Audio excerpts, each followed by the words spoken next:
तब से हर दिन कोई न कोई एक अच्छी खबर भारत का मान सम्मान देश और दुनिया में बढ़ाने का काम हुआ है। उसी में विश्व के सबसे बड़े मंच संयुक्त राष्ट्र संघ में जब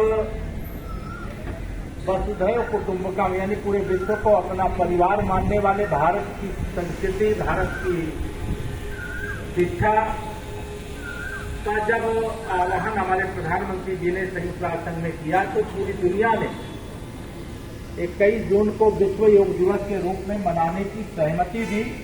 ये भारत की ऐतिहासिक विजय है और इसके लिए माननीय प्रधानमंत्री जी का जितना अभिनंदन किया जाए, जितनी बधाई दिया जाए वो कम हो। वह लगातार कई विषयों में जब दुनिया के किसी मंच पर भारत का पक्ष रखते हैं तो उन्होंने कहा वन अर्थ वन हेल्थ, मतलब अगर एक पृथ्वी है तो एक स्वास्थ्य के लिए अगर जिस प्रकार से भी हमारे बच्चों ने बहुत ही उम्दा प्रदर्शन किया, जितनी मैंने कहा सराहना किया जाए वो कम होगा। और इस प्रकार से अगर बचपन से ही बच्चों को शिक्षित किया जाए तो कोई भी बीमारी किसी के शरीर को छू भी नहीं सकेगी और वो बीमारी दूर भाग जाएगी। ये योग की ताकत है। और दुनिया के अंदर जैसा आप सब जानते हैं आज एक अशांति का माहौल है। कहीं रूस यूक्रेन के बीच में युद्ध हो रहा है, कहीं चीन ताइवान के बीच में युद्ध हो रहा है, तो कहीं इजराइल ईरान के बीच में युद्ध हो रहा है।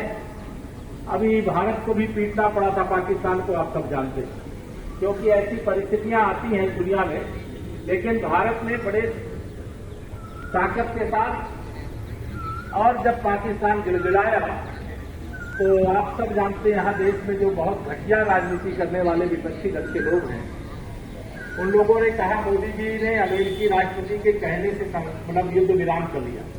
माननीय नरेंद्र मोदी जी 56 इंच के सीने वाले हैं, जिनको आपने देश की बागडोर सौंपी है, वो देश के सम्मान से कभी समझौता कर सकते हैं क्या?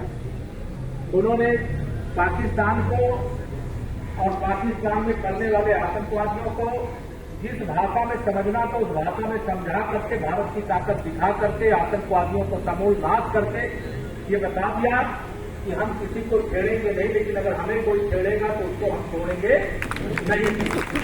यह संदेश देने का काम हुआ। आज विश्व योग दिवस पर माननीय प्रधानमंत्री जी आंध्र प्रदेश की राजधानी विजयवाड़ा में, और यह विश्व योग दिवस प्रत्येक वर्ष मनाया जाता है। दुनिया के 191 से अधिक देशों में मनाया जाता है और जहां योग मनाया जाता है वहां भारत की चर्चा होगी कि नहीं होगी? तो भारत की चर्चा होगी तो यह हमारे लिए गर्व की बात है। हमारी संस्कृति में बहुत कुछ है, जो कुछ है वो कई ऐसी चीजें हैं जो हम कभी उसको बताते ही नहीं थे दुनिया में, और जिसके कारण से सब कुछ धीरे धीरे करके दुनिया अपने कब्जे में ले। यहाँ नीम का पेड़ लगा हुआ, मैंने सुना नीम का पेटेंट शायद चाइना ने या अमेरिका के किसी दूसरे देश ने करा। अब उनको मुझे ध्यान में नहीं है पूरा, लेकिन जो हमारी धरोहर है, जो हमारी संस्कृति है, जो हमारी उपज है, हमारे ऋषियों ने मुनियों ने, योग तो हमारी भारतीय संस्कृति की प्राणवायु है। और योग का मतलब है योग भी है, व्यायाम भी है, ध्यान भी है। और जब यह तीनों चीजों का मिश्रण होता है तो त्रिवेणी हो जाती है। और उस त्रिवेणी के अंदर आप सभी जानते हैं जब विश्व में इतना जबरदस्त तनाव है तो योग करेंगे, ध्यान करेंगे, व्यायाम करेंगे तो सब कुछ ठीक होगा। और वह तब होगा जब भारत विश्व गुरु है, दुनिया भारत को विश्व गुरु मानेगी और भारत के मार्गदर्शन में चलेगी तो पूरा विश्व उसी प्रकार से आगे बढ़ेगा जैसा उसको आगे बढ़ना चाहिए। अन्यथा लड़ते रहेंगे जैसे इस समय लड़ रहे हैं। मैं आप सबको आज विश्व योग दिवस के अवसर पर, क्योंकि सभी कार्यकर्ता साथी आए हैं, माननीय प्रधानमंत्री जी ने एक बात कही है जो हम सबको याद रखना चाहिए। कई काम उन्होंने कहा है। 2014 में जब आए थे देश के प्रधानमंत्री के रूप में तो उन्होंने एक नारा स्वच्छ भारत का दिया।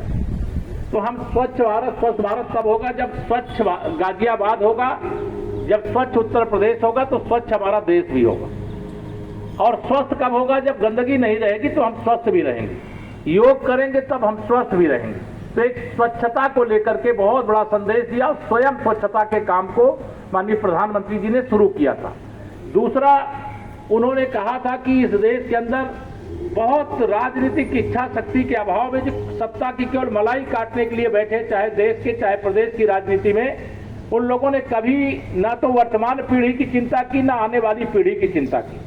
लेकिन प्रधानमंत्री जी वर्तमान की चिंता करते हैं, भविष्य की भी चिंता करते हैं, और उसी के लिए उन्होंने कहा एक पेड़ माँ के नाम लगाने का काम करिए।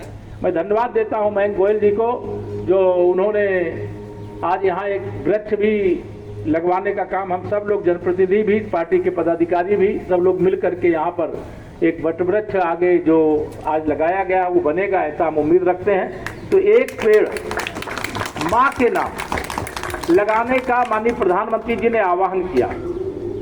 हर व्यक्ति जो इस धरती पे आया है उसकी माँ है, वो है धरा पे, बहुत अच्छा है, उनका आशीर्वाद लीजिए।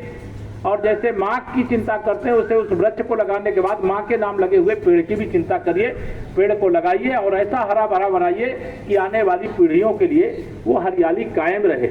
अर्थात अगर मतलब हमारा पर्यावरण यानी वन है तभी जीवन है, अगर पेड़ पौधे नहीं होंगे तो जीवन की आशा छोड़ देना पड़ेगा। दूसरा, जल है तो कल है, अगर हम जल का संरक्षण नहीं करेंगे तो कल हमारा सुरक्षित नहीं रहेगा। और यहाँ आप सब जानते हैं ये कौन सी नदी है जो सूख गई है?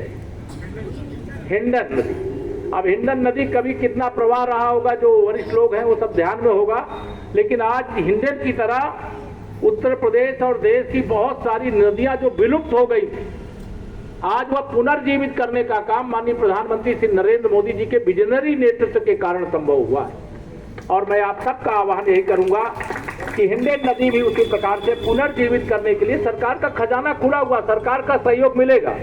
लेकिन अगर समाज उसको गंदगी से भरता रहेगा और सरकार उसे सफा करती रहेगी तो वो अविरल और निर्मल धारा हिंडन नदी की जो गाजियाबाद को मिलना चाहिए, गाजियाबाद का जो अधिकार है, उसके लिए सबको मिलकर काम करना पड़ेगा। अभी यमुना जी का स्वरूप आप सब देख रहे थे, एक संकल्प लिया है वहां की जनता ने, भारतीय जनता पार्टी की डबल इंजन की सरकार बनाई है और हमें पूरा विश्वास है जैसे गंगा यमुना सरस्वती की पवित्र त्रिवेणी प्रयागराज में अविरल और निर्मल वहां धारा आपको प्रयागराज कुंभ में जो गए होंगे डुबकी लगाने के लिए उनको याद होगा वहां मिली है।